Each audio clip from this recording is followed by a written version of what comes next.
പൂയ നക്ഷത്രം. പൂയ നക്ഷത്രക്കാരെ സംബന്ധിച്ച് കർക്കിടക രാശിയിലാണ് അവർ നിൽക്കുന്നത്. അപ്പോൾ പൂയ നക്ഷത്രക്കാർക്ക് ഇത്ര നാൾ അഷ്ടമത്തിലായിരുന്ന രാഹു ശനീശ്വരൻ 9-ാം ഭാവത്തിലേക്ക് മാറുന്നു.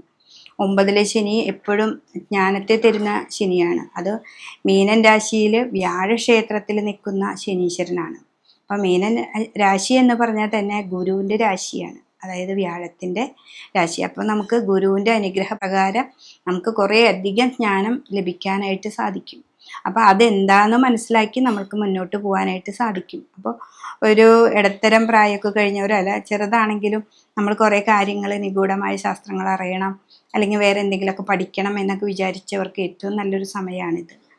അപ്പോൾ ആ ഗുരുതത്വ രാശിയിൽ നമുക്ക് ശനീശ്വരൻ നിൽക്കുന്നത് കൊണ്ട് നമുക്ക് ഏറ്റവും നല്ല ഗുണാനുഭവങ്ങൾ ഉണ്ടാവും. വ്യാഴം 12-ലാണ് മെയ് മാസത്തോടു കൂടി വരുന്നത്. അപ്പോൾ ആ മെയ് മാസവും ഈ 9-ലെ ശനിയും, പിന്നെ രാഹു അഷ്ടമത്തിൽ. ഈ രാഹുവിനെയാണ് നമ്മൾ ഇത്തിരി പേടിക്കേണ്ടത്. രാഹു എപ്പോഴും പതുക്കെ പോകുന്ന ഒരു ഗ്രഹമാണ്.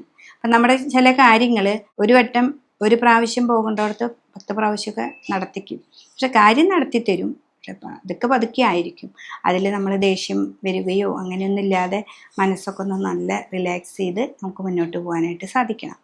അതിലിപ്പോൾ പൂയ നക്ഷത്രക്കാരായ കുട്ടികളായാലും അമ്മമാരാണെങ്കിലും ഏറ്റവും നമ്മുടെ വീടിൻ്റെ ഏറ്റവും അടുത്തുള്ള ദേവീക്ഷേത്രത്തിൽ പോവാം. ഇത് ചന്ദ്രൻ്റെ രാശിയാണല്ലോ, പൂയ നക്ഷത്രം കർക്കിടക. അപ്പം ഏറ്റവും അടുത്ത് തട്ടകത്തുള്ള ദേവീക്ഷേത്രത്തിൽ പോവാം. പറ്റത്തക്ക വഴിപാടുകൾ നമ്മളൊക്കെ ചെയ്യാം. അതേപോലെ ഈ 9-ാം ഭാവത്തിൽ നിൽക്കുന്ന ശനീശ്വരന് പറ്റത്തക്ക വഴിപാട് ചെയ്യാം. ശിവൻ്റെ അമ്പലത്തിൽ പോവാം. പിൻവിളക്ക്, മുൻവിളക്ക്, ധാര എന്നിവയൊക്കെ കൊടുക്കുക. വിദേശവാസത്തിക്കൊക്കെ പോകുന്ന കുട്ടികളാണെങ്കിലും ഇതൊക്കെ ഇവിടെ ചെയ്ത് നന്നായിട്ട് പ്രാർത്ഥിച്ച് കുടുംബക്ഷേത്രവുമായി ബന്ധപ്പെട്ട് ഒക്കെ നന്നായിട്ട് പോവുകയാണെങ്കിൽ നല്ലൊരു ഭാവം ഈ ഒരു വർഷം നമുക്ക് കിട്ടുന്നതാണ്.